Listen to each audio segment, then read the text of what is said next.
Mga kasumba mates, ayan na po ang lighthouse. At nakatayo po dyan si Sispas. Si Sispas nakatayo dyan. Hindi pa nasagot. Tagilid. Nakatagilid si Sispas. Ayan, Coco.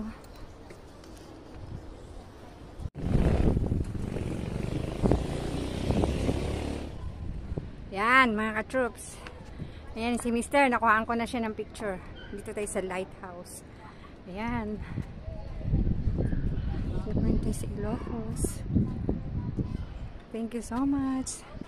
Please naman, subscribe na kayo sa aking channel. Like and share na rin. Thank you for watching. Bye-bye. So, mga ka-troops, nakikita nyo ba yan? Ayan, overlooking na.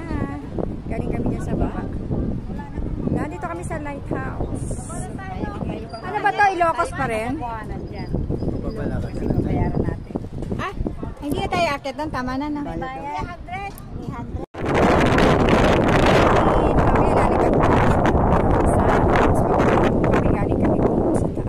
At yung bababaan namin, ayan, yung Mister. Hello, mga ka-troops! Masayang-masaya ako, nakarating ako dito sa lighthouse ng mga Marcos. Ayan o, yung sa ilalim din